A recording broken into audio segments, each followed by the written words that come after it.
La vie chrétienne, avons-nous dit, commence dans l'amour affectif, l'amour philéo. Je vous l'ai montré par l'exemple de Simon-Pierre, qui a entendu 3 fois Jésus lui poser la question, « Pierre, m'aimes-tu » La réponse de Pierre a été « Oui, je t'aime ». Mais je ne t'aime pas de l'amour que tu souhaites ardemment, mais je t'aime de l'amour affectif. Et Jésus a accepté l'amour affectif de Pierre, et c'est le commencement de la vie chrétienne. Elle commence, j'en suis convaincu, par l'amour affectif envers Jésus. Nous l'aimons avec nos sentiments, avec nos émotions. C'est normal, c'est tout à fait biblique. Mais, très rapidement, avec les mois et les années, cet amour affectif va se tourner progressivement vers l'amour divin que la Bible appelle l'amour agapé, cet amour contemplatif, totalement désintéressé, où notre volonté, dépouillée de son indifférence et de son égocentrisme naturel, s'unira à la volonté du Seigneur. Vous comprenez bien qu'il y a un parcours. Les choses ne se font pas comme par magie. Je ne me convertis pas et je ne deviens pas quelqu'un qui est entré dans la complétude de l'amour. Je dois progresser. Et c'est ce que je vous ai dit tout à l'heure pour la Sainte Seine. Quand je vous ai raconté cette histoire de l'homme créé et par le souffle de Dieu, l'âme a été créée. L'âme doit dépendre du Seigneur pour arriver à l'amour agapé. Et c'est pour cela que nous avons vu ce que, on va le revoir tout à l'heure là, ce que Pierre a écrit à ce sujet. Faites tous vos efforts pour joindre à votre foi, eh bien, certaines vertus qui vont vous conduire à l'amour agapé. Alors bien sûr, nous pourrions peut-être penser, ou certains le pensent parmi nous, que cette nature divine que nous devons revêtir est un programme trop dur à réaliser. Mais c'est se méprendre. Pourquoi ?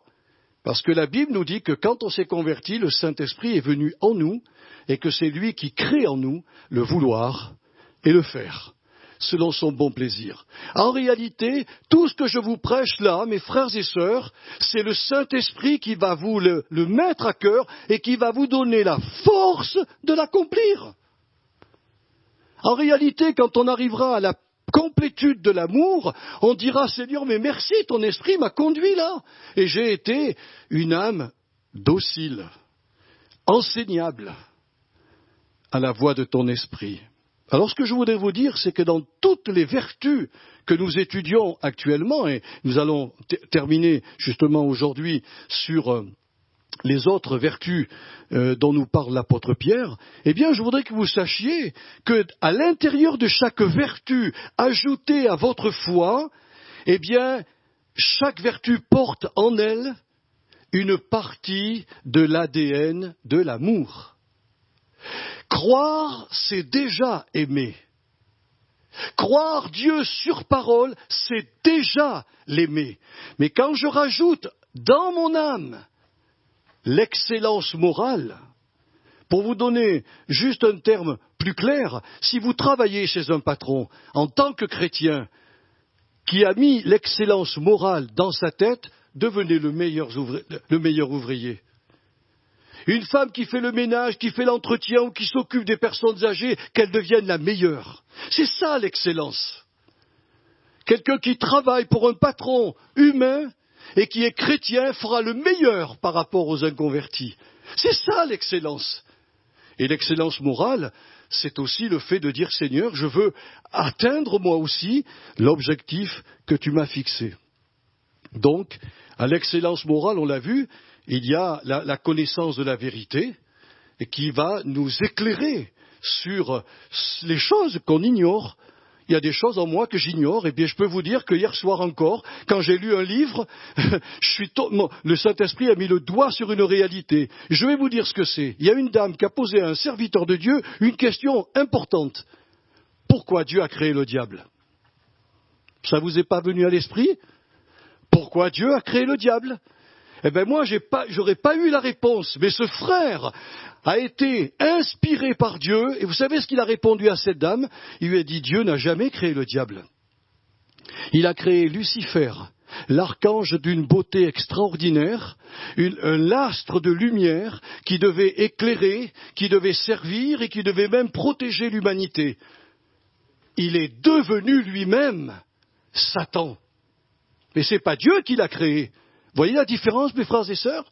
Dieu ne fait pas des choses comme ça. Mais il a laissé la liberté de choix. Il pouvait très très bien ne pas avoir son cœur endurci par l'orgueil. Le diable a dit 5 fois ce qu'il voulait. Et quand vous lirez ce chapitre 38 d'Ézéchiel, il a voulu prendre la place de Dieu, s'élever au-dessus du Très-Haut. C'est ça l'orgueil. Et il a été précipité. Alors, à l'excellence, on va relire d'abord juste dans 2 Pierre 1, versets 5 à 8, c'est très, très rapide. À cause de cela même, faites tous vos efforts pour joindre à votre foi la vertu, à la vertu la connaissance ou la science, à la connaissance la tempérance, à la tempérance la patience, à la patience la piété, à la piété l'amour fraternel, à l'amour fraternel, ce qu'on appelait dans le vieux français la charité, qui est cet amour désintéressé, amour de contemplation, qui me pousse à aimer l'autre sans espoir de retour. C'est-à-dire que si je te fais un don et que je suis dans l'amour de Dieu, je n'espère pas que tu vas en retour me bénir. Je te donne sans espoir de retour. Même si tu me déçois dans tes paroles et dans tes comportements, je continuerai à te donner parce que je ne suis pas motivé par un amour affectif. Là, je suis rempli de l'amour de Dieu qui ne cesse d'aimer les hommes, même si les hommes ne l'aiment pas. C'est ça le véritable amour. Alors il faut ajouter à l'excellence morale et à la connaissance de la vérité, la tempérance, dont le mot grec signifie littéralement l'empire sur soi-même.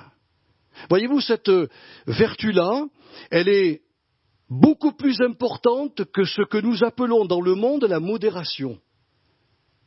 Dans le monde, on dit aux gens, il faut que tu sois modéré. La Bible ne parle pas que nous soyons modérés. Elle demande que nous puissions avoir l'empire sur nous-mêmes.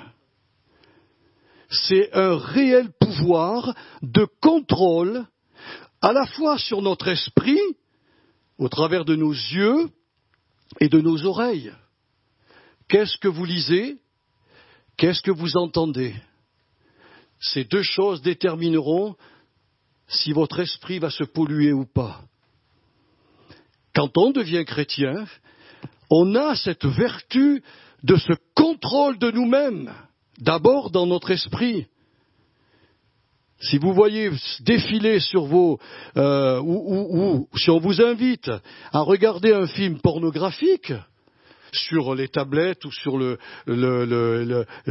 sur l'ordinateur ou sur votre téléphone portable, aujourd'hui les jeunes, ils sont sollicités, ils reçoivent des messages et puis ils reçoivent même les liens pour aller sur... En tant que chrétien, vous allez faire quoi? Vous pouvez très bien aller voir le film porno, hein? Dieu vous en empêchera pas, hein? Ni le Saint-Esprit.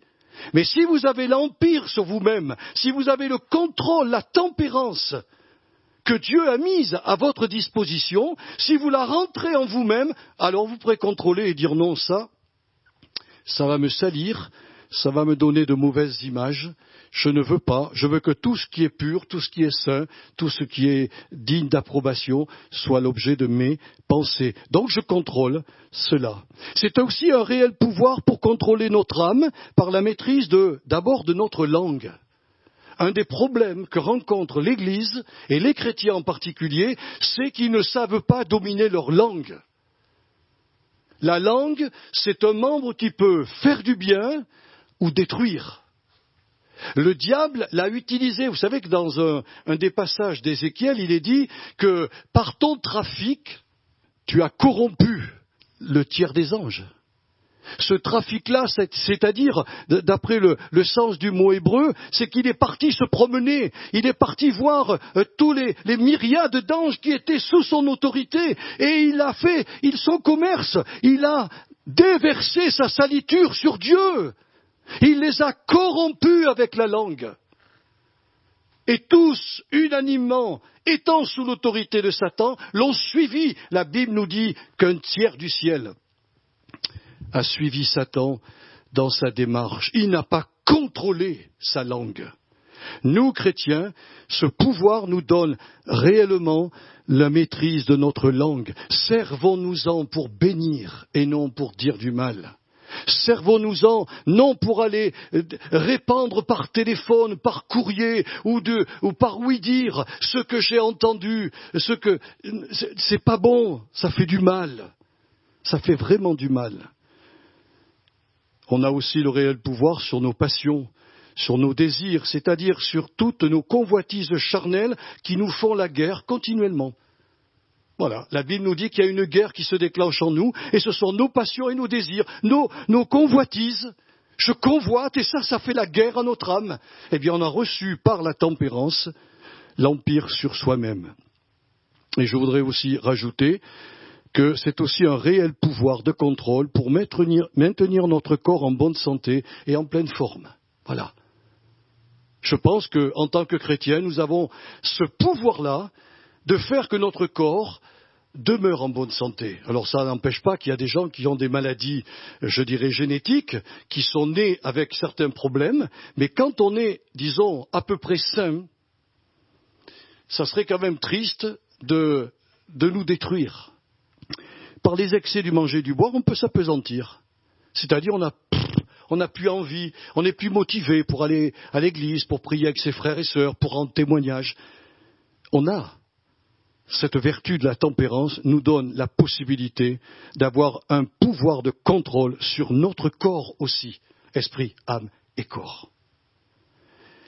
Avec la tempérance, s'ajoute normalement la patience. Alors le mot hypomone en grec, c'est un mot qui désigne la faculté de tenir bon sous le fardeau des épreuves. Mais des épreuves de la vie que Dieu se sert pour façonner notre caractère. C'est ça que les gens ne comprennent pas. Pourquoi Dieu permet-il des épreuves dans ma vie? Mais pour te façonner. Pourquoi, après la victoire de la mer Rouge qui s'est ouverte devant les Israélites, pourquoi Dieu les a-t-il conduits dans le désert de Shur jusqu'aux eaux de Mara, dont les eaux étaient amères? Pourquoi? Pour les façonner, pour voir les intentions du cœur du peuple. Tout ce qui nous arrive dans la vie, bon, on l'accepte, mauvais, on lève le poing ou on gémit. Le Seigneur dit, ne gémis pas, je contrôle, moi, toutes choses. Et je vais faire en sorte que ce mal qui t'arrive, ces injustices que tu subis, ces déceptions amères, comme les eaux de Mara qui étaient amères, ces déceptions amères de la vie, je vais m'en servir pour façonner ton caractère et te conduire beaucoup plus loin. Parce que quand ils ont quitté Mara, vous savez où il les a conduits? Il les a conduits à un oasis qui s'appelait Élim. Et dans cette oasis, il y avait 7 sources d'eau rafraîchissante sous 70 palmiers. Et tout le peuple est resté là peut-être plusieurs mois. Voilà. On a besoin d'être patient, mes frères et sœurs. Parce que cette patience, non seulement va nous permettre de laisser la main du Seigneur nous façonner au travers des diverses épreuves que nous subissons tous, mais nous aurons aussi cette force d'âme pour ne jamais dévier de l'objectif divin dont Pierre nous parle dans ce que nous avons lu, arriver à la complétude de l'amour. Alors arrivé à ce stade-là, vous voyez, frères et sœurs, nous entrons dans la véritable piété. Ah, vous allez me dire, mais alors, quand on croit, on n'est pas dans la vraie piété? Oui, bien sûr que oui. Bien sûr que vous êtes dans la piété, vous aimez le Seigneur. Mais la vraie piété ici, le mot qu'il a employé dans le texte original, et ça c'est le docteur Trench, qui a écrit un dictionnaire des synonymes des mots grecs. Ce mot-là, je vous le donne pour que vous puissiez, si vous êtes concerné, c'est eusébia. Et Eusébia désigne la vraie religion, ou plus exactement, dans notre traduction française, c'est le culte bien dirigé. Il ne suffit pas de venir le dimanche comme vous le faites pour louer le Seigneur, prendre la Sainte Seine. Il faut que ce culte offert à Dieu le soit tous les jours de la semaine, c'est-à-dire que vous remplissiez vos devoirs spirituels, évidemment envers le Seigneur, mais aussi, mes frères et sœurs, envers votre famille, envers votre conjoint, envers vos enfants, envers vos compatriotes, envers vos dirigeants politiques. Mes frères et sœurs, regardez vivre les chrétiens. Vous savez qu'il y a des gens, des jeunes dans l'église, ils se disent « Mais où je vais trouver dans l'église une fille consacrée ?» Et une fille peut dire « Mais où je vais trouver un jeune homme consacré ?» Parce qu'ils offrent bien un culte à Dieu, mais ils n'offrent pas le culte bien dirigé. Je suis allé faire une réunion un jour dans un pays, on m'a invité, et on m'a dit « Tu vas parler aux jeunes ». Et j'ai dit, mais je ne sais pas ce que je vais leur dire, moi. Je ne connais pas leur mentalité.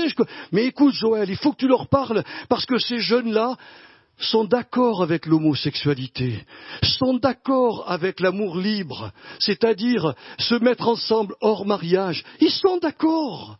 Ils sont d'accord pour, de temps en temps, prendre un bon joint.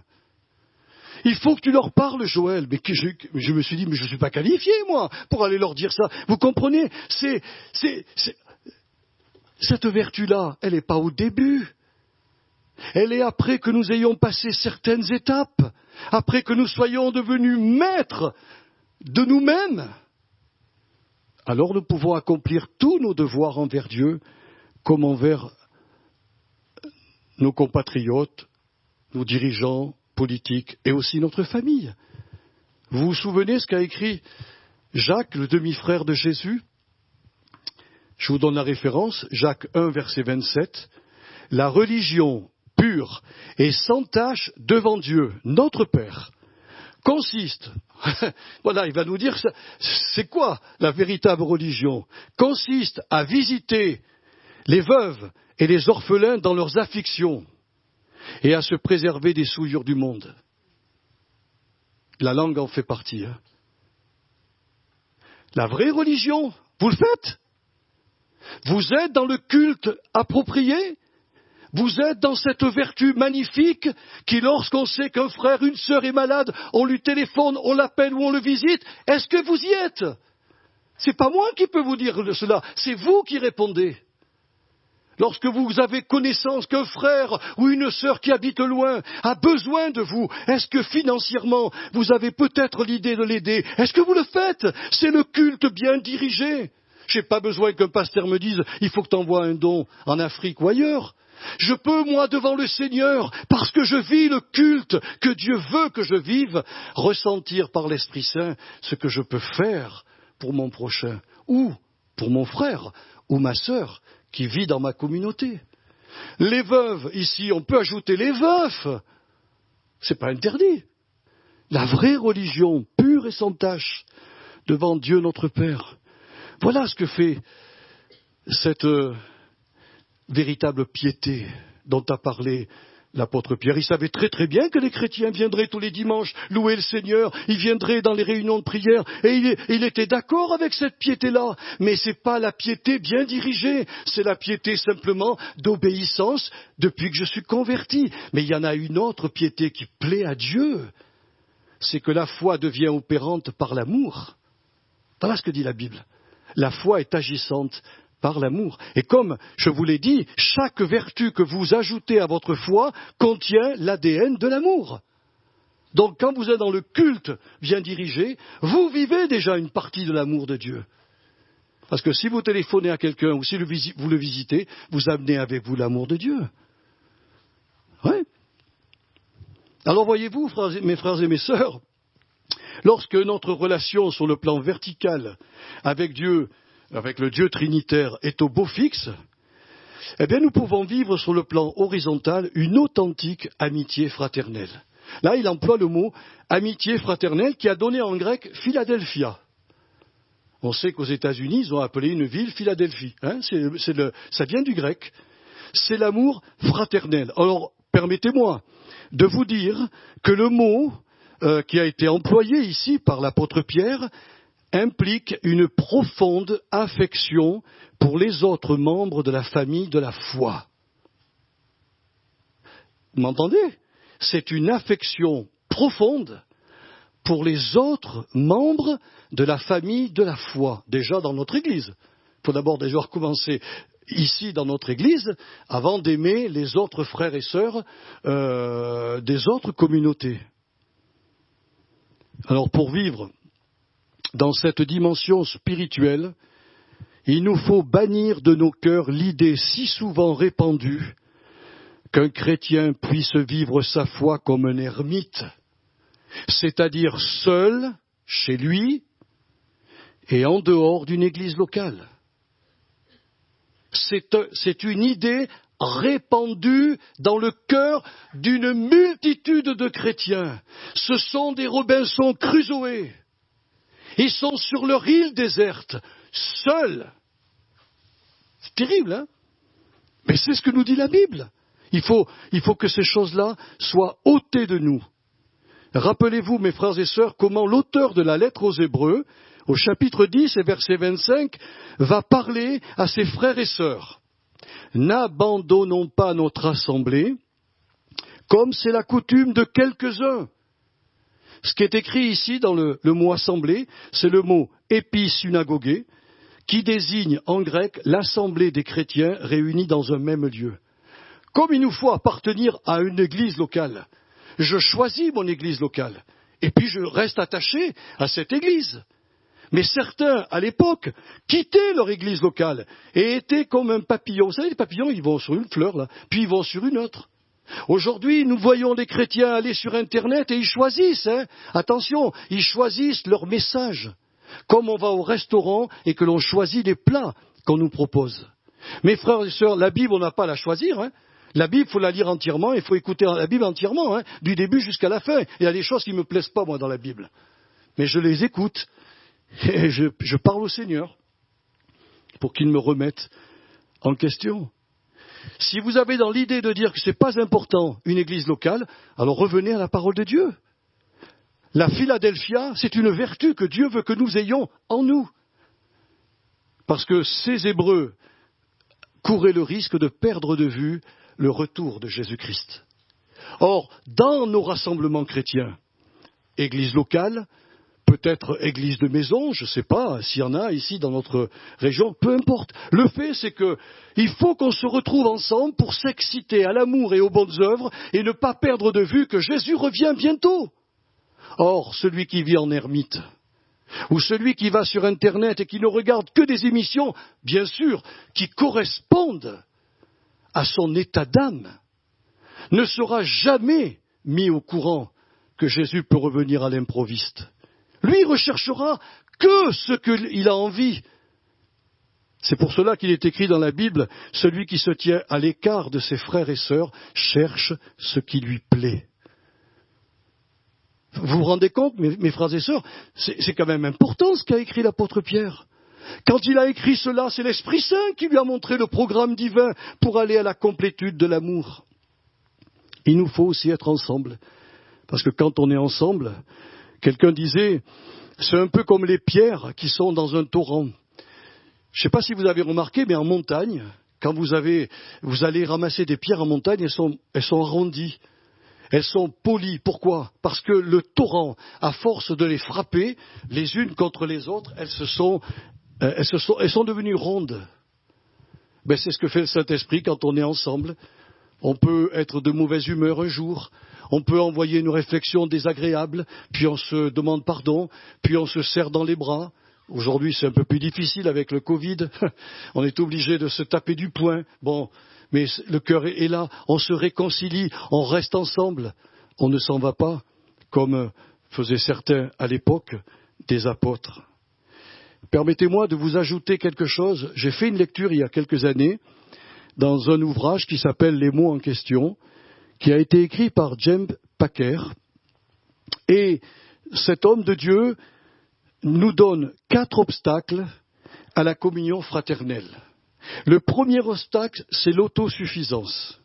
Et l'autosuffisance est le refus de s'unir à d'autres chrétiens et donc de s'ouvrir à eux pour leur faire connaître leurs expériences spirituelles, leurs joies, leurs victoires, mais aussi leurs galères quotidiennes et leurs souffrances. Or, l'autosuffisance, dit entre autres ce serviteur de Dieu, est un trait de caractère que l'on voit de plus en plus aujourd'hui chez les chrétiens bien portants, qui préfèrent assister à un culte virtuel dépourvu d'affection fraternelle. Suivez un culte sur Internet, il n'y a rien d'interdit, hein. Mais si vous le suivez en permanence, comment vous allez aimer vos frères et sœurs au travers de la télévision? Et si le Saint-Esprit vous demande de prophétiser, comment allez-vous prophétiser à des gens qui ne peuvent pas vous entendre? Et si vous avez un non-pardon, comment allez-vous vous réconcilier avec la personne que vous voyez sur l'écran, qui est dans cette église-là, et vous, chez vous, dans votre salon, vous lui envoyez un message intersidéral en lui disant « pardonne-moi », et la Bible nous dit que le pardon valable, c'est le pardon direct. Ma sœur, je t'ai offensé, pardonne-moi, je le regrette profondément, je demande ton pardon. Faut qu'on se voie, faut qu'on se dise les choses. Communion fraternelle n'est pas vraie sur Internet. Elle est très utile pour ceux qui ne peuvent pas bouger, ceux qui sont bloqués, ceux qui sont peut-être dans une maison de retraite, qui n'ont plus de famille, qui sont malades. Tout ça, c'est acceptable. Tout ça, c'est acceptable. Mais les serviteurs de Dieu de ces chaînes le disent aux chrétiens. Restez pas chez vous. Rejoignez une église si vous êtes valide, si vous êtes bien portant. Mais il y a des chrétiens qui sont dans l'autosuffisance. Il leur dit, moi, j'ai choisi de vivre ma foi comme ça. C'est pas ce que Dieu a choisi. Ils sont hors de la volonté de Dieu. Il y a aussi un deuxième point, nous dira ce frère, c'est le formalisme, qui est le choix volontaire de ne participer qu'à certaines rencontres communautaires, mais sans plus. Ce qui veut dire que je fais partie du corps de Jésus, mais je décide tel jour de paralyser le corps parce que je n'ai pas envie de venir, j'ai autre chose à faire. Mes frères et sœurs, c'est ça la réalité. Je ne sais pas si on pouvait le faire, mais essayez peut-être de demander à votre épouse ou à votre mari de vous bander un bras comme ça, voilà, toute la journée. Vous allez voir le problème. Quelle difficulté lorsqu'on n'a qu'un bras qui fonctionne. Mais si vous paralysez les deux, c'est encore pire. Parce que pour manger, il faut laper, comme un chien. Mes frères et sœurs, nous sommes des membres, et nous sommes des membres bien portants. Je pense que le formalisme, c'est ça. Je choisis, moi, les rencontres dans lesquelles je vais aller. Point barre. Eh bien ça, c'est aller trop loin. C'est pas vivre dans ce que le Seigneur veut pour nous. Pourquoi? Parce que lorsque l'Église fut fondée, à la Pentecôte, il est dit que tous les gens qui étaient là, donc 3000, il faut mettre dans le contexte, 3000 juifs bouillants, zélés pour la loi de Dieu, étaient là à Jérusalem dans l'adoration. Le vent de l'Esprit souffle.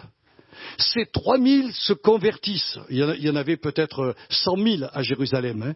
3000 entendent la prédication de l'apôtre Pierre, assistent au spectacle de gens qui parlent un langage qu'ils ne comprennent pas, mais dont le cœur ici a la traduction. C'est un phénomène qui les dépasse. Et puis Pierre prend la parole et il dit, c'est le temps que le Saint-Esprit est répandu sur les hommes. Et il est dit que ceux qui crurent à la parole de Dieu étaient donc 3000, et ils se sont réunis en Église de Jésus-Christ. Et la première chose qu'ils ont faite, ils furent assidus à l'enseignement des apôtres, à la communion fraternelle, aux prières, à la générosité. Ils partageaient le pain dans les maisons. Ils n'avaient pas de lieu de culte, ils n'avaient pas d'endroit, ils n'avaient que le temple. Assidus. Ce que Dieu cherche, il nous a donné un modèle. Aujourd'hui, nous, on est dans ce je ne sais pas comment c'est pour vous, hein, mais le formalisme, on le voit dans l'Église aujourd'hui. On le voit dans l'Église, mes frères et sœurs. Et ce n'est pas du tout ce que Dieu a souhaité pour nous. Je comprends, on vit dans un monde qui est fatigant, on a des horaires de boulot terribles, on a des soucis toute la journée. Mais oui, c'est vrai, le monde aujourd'hui est certainement beaucoup plus dur que le monde d'avant, où les gens vivaient un peu mieux. Ils n'avaient pas de salaire fixe, ils n'avaient pas de sécurité sociale, ni de retraite, mais ils avaient du temps aussi pour le Seigneur.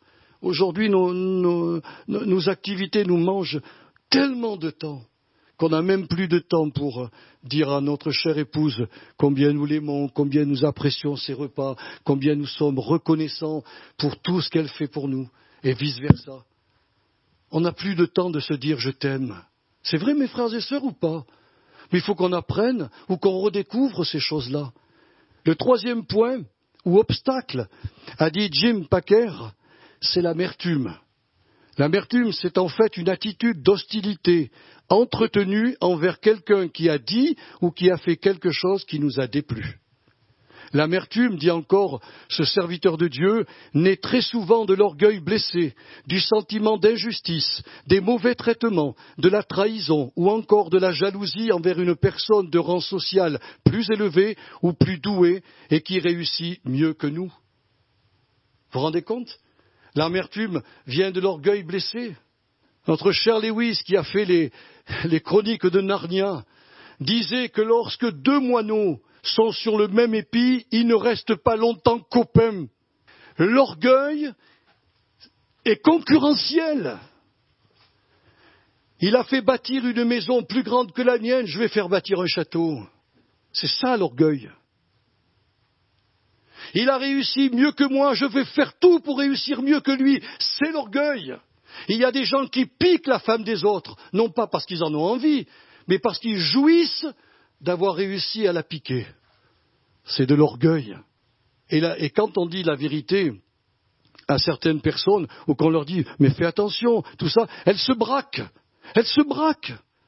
Et elles entretiennent une amertume terrible. Il est important que dans nos églises locales, nous veillions à ce qu'aucune racine d'amertume poussant des rejetons, nous dira l'apôtre dans la lettre aux Hébreux 12, verset 15, ne produise du trouble et que plusieurs n'en soient infectés. Vous vous rendez compte, l'amertume peut, dans l'Église, être répandue comme une poussière, comme un virus et détruire. J'ai lu quelque part que des communautés ont fermé à cause de problèmes d'amertume. Parce que celui qui avait été blessé a répandu son venin partout et a pollué toute la communauté. Ils se sont levés contre les anciens, ils se sont levés contre les serviteurs de Dieu en place. Et comme personne ne pouvait régler le problème parce que personne ne voulait plier le genou, descendre dans l'humilité, ils ont fermé l'église. C'est terrible, mes frères et sœurs, mais ça existe. Hein. L'amertume est un obstacle terrible à la communion fraternelle, à la Philadelphia. Et il dira qu'un quatrième point aussi est aussi terrible, c'est l'élitisme, qui n'est autre que ce sentiment de supériorité, mais qui est diabolique, hein, qui, au lieu de préserver l'unité communautaire, engendre des clans et des divisions dans nos églises. Vous savez ce qu'a dit un serviteur de Dieu qui aujourd'hui est auprès du Seigneur? Il a dit ceux qui ont l'autorité doivent faire extrêmement attention. Donc là, il parlait aux pasteurs, aux docteurs, aux prophètes, enfin à tous ceux qui ont une autorité spirituelle et qui ont des gens sous leurs ordres. Et il a dit, moi, personnellement, quelqu'un qui n'est pas soumis à une autorité, je ne vais jamais dans ces réunions. Jamais. Il faut être soumis aux autorités. Votre serviteur est soumis à toutes les autorités qui sont à Vichy. Tous les pasteurs. Je suis soumis à mes frères. S'ils me disent quelque chose, j'en tiens compte. Mais celui qui dit non, je ne veux absolument pas, il est dans l'élitisme, il est supérieur aux autres, il est dans un autre niveau. On l'a entendu souvent, des gens qui disaient cela, mais tu ne peux pas comprendre. Ben oui, évidemment, tu es trop bas. Tu es trop bas, moi je suis trop haut. Mes frères et sœurs, l'élitisme, c'est la pourriture. L'élitisme, c'est de l'orgueil, mais poussé à un point démesuré. Et il ne faut pas Vraiment qu'il en soit ainsi. L'amitié fraternelle n'exclut personne, dira ce serviteur de Dieu, sauf les incrédules auxquels elle est inaccessible, évidemment. Alors, pour terminer ce message ce matin, je voudrais vous poser une question. Quelle est la manifestation visible de cette amitié fraternelle ou de cette affection fraternelle au milieu de nous? Il faut que vous sachiez que l'amitié fraternelle va beaucoup plus loin qu'un agréable moment passé entre membres d'une communauté. Beaucoup plus loin qu'un simple salut ou une simple salutation lors d'un culte ou d'une réunion de prière. Plus loin qu'une discussion amicale autour d'une tasse de café et de quelques gâteaux. Et plus loin encore qu'une sortie ou d'un repas entre amis chrétiens. Oui, beaucoup plus loin que ça. Le mot qui a été employé par les apôtres, c'est le mot koinonia, pour dire communion. Et koinonia parle de choses que les chrétiens ont en commun avec d'autres chrétiens, des choses spirituelles. Et cette koinonia, dans la pratique, va se manifester de cette façon. Et écoutez-moi bien, parce que c'est la clé de la communion fraternelle. Je donne aux autres ce que le Seigneur m'a gratifié. Mais en même temps, je reçois des autres ce que le Seigneur les a gratifiés. Si quelqu'un ce matin, dans son cœur, se dit « je n'ai rien reçu », fait Dieu menteur. Quand il vous a sauvé, Dieu vous a qualifié pour quelque chose. Et souvent, le chrétien ne découvre pas ses talents et ses dons parce qu'il pense dans sa tête, prédication sur l'estrade ou autre, mais il y a une multiplicité de talents et de dons spirituels que Dieu peut répandre dans vos cœurs. Vous n'êtes pas une élite à part, hein. Vous êtes un membre vivant de la communauté chrétienne. La vraie communion consiste à recevoir des autres et à donner aussi ce que j'ai. C'est le partage. C'est la commune union. Qu'as-tu à me donner, ma sœur? J'ai tellement envie. C'est pour cela que quand ma femme m'a dit, tu sais, maintenant, je pense que nos sœurs sur l'estrade, elles sont mûres pour que tu les laisses prendre et diriger les chants. Je lui ai dit, chérie, ok, on le fait. Eh bien, nos sœurs sont en train de s'épanouir. Elles sont en train de découvrir des choses qui étaient en elles qu'elles ne pouvaient pas exprimer. Et elles l'apportent avec ce qu'elles sont. Hein. Elles ne vont pas ressembler à Joël Loubia. Elles ne sont pas Joël Loubia. Mais elles sont ce qu'elles sont. Et je pense que vous tous qui êtes là, vous avez quelque chose à donner à l'Église, lors du culte ou lors des réunions de prière. C'est peut-être parce que les chrétiens ne prennent pas leur place que les pasteurs ont été obligés de faire des rencontres avec tant de chants, une prière, tant de chants, on chante en langue, puis on s'arrête, puis on lit un texte. Alors que si la communauté prenait sa place, tout le monde dirait ce que le Saint-Esprit est en train de produire dans leur cœur. Et nous vivrions certainement une belle Philadelphia. Voilà ce que je voulais vous dire ce matin, mes frères et sœurs. Là aussi, la Philadelphia, c'est de l'ADN de l'amour divin. Si j'ai une bonne relation avec mon Père, avec le ciel, je vais en avoir une avec vous. Si je n'ai pas une relation avec Dieu là-haut, comment voulez-vous que j'ai une relation sur le plan horizontal? Ce n'est pas possible. Et c'est là que nous voyons dans nos communautés les gros problèmes qui surgissent. Car quand vous grattez un peu, eh bien, il manque cette relation avec le ciel. C'est pour cela que toutes ces vertus, mes frères et sœurs, elles vont nous conduire à la plénitude de l'amour. Et je voudrais que tu me donnes les versets 8 à 11. Voilà. Car si ces choses, donc la foi, la vertu, l'excellence, la connaissance, la patience, la persévérance, la piété, la communion fraternelle, si ces choses sont en vous, et y sont en abondance, elles ne vous laisseront point oisifs, ni stériles pour la connaissance de notre Seigneur Jésus-Christ. Mais celui ou en celle en qui ces choses ne sont point, c'est pas moi qui l'ai écrit. Il est quoi? Il est aveugle. Il ne voit pas de loin. C'est quoi ça, quelqu'un qui ne voit pas de loin? Il est presbyte. Il regarde, mais il ne voit pas. Il a mis en oubli la purification de ses anciens péchés. Voyez-vous, il parle à des chrétiens, là. Hein, il parle à des chrétiens. C'est pourquoi, frères, appliquez-vous d'autant plus à affermir votre vocation et votre élection, car en faisant cela, vous ne broncherez jamais.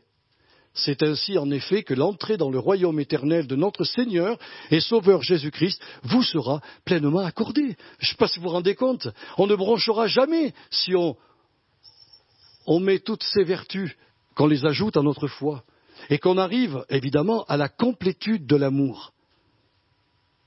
Celui qui aime a accompli toute la loi. La première table et la deuxième table. Je n'ai pas besoin ensuite d'obéir au commandement de Dieu si je suis dans la complétude de l'amour. Parce que je ne te ferai pas de mal, mon frère. Je ne te ferai pas de mal, ma sœur. Je t'aimerai de l'amour de Dieu. Je supporterai tout. Je croirai tout. Je me livrerai lorsque tu auras un besoin. Je serai là pour t'aider. Je ne serai pas simplement un frère à tes côtés, mais un ami. Comme Jésus l'a dit, je ne vous appelle plus serviteur, mais ami. Voyez-vous, c'est ça la complétude. On a des progrès à faire. Où en êtes-vous? Est-ce que vous êtes arrivé à la complétude de l'amour? Alors merci Seigneur, mais il faut voir les fruits, hein. On le verra, parce que je vais continuer mon étude pour vous montrer qu'on a une possibilité de discernement. Il ne faut pas qu'on s'aveugle nous-mêmes. Il ne faut pas qu'on dise j'aime alors que je n'aime pas. Il y a vraiment des choses qui sont claires dans la Bible. Je vous le montrerai, c'est mon devoir. Mais le Saint-Esprit m'a dit insiste sur ces choses, parce que c'est ça ma nature. Ma nature, ce n'est pas simplement de croire. Ma nature, c'est d'être excellent. Ma nature, c'est de donner la vérité pour libérer. Ma nature, c'est de donner la force de tenir ferme dans les épreuves. Ma nature, c'est d'aimer les frères et sœurs. Le Père, il aime le Fils et il aime le Saint-Esprit, et les trois personnes de la Trinité ont un amour qui circule entre eux. C'est comme disait Lewis, c'est une danse céleste. Dieu n'avait absolument pas besoin de nous, il était suffisant dans cet amour trinitaire. Mais c'est parce qu'il nous aimait tellement qu'il a voulu nous faire rentrer dans la danse. Il veut nous faire rentrer dans la danse céleste.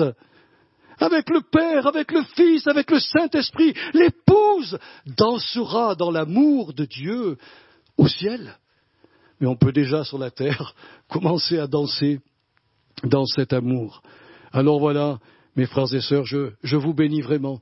On a terminé sur cette partie des vertus chrétiennes. Je vous montrerai la prochaine fois ce que nous avons à faire pour entrer largement ou pleinement dans le royaume de Dieu. Parce que si ces vertus sont là, elles nous conduiront justement à entrer pleinement dans le royaume de Dieu et sur la terre à ne jamais broncher.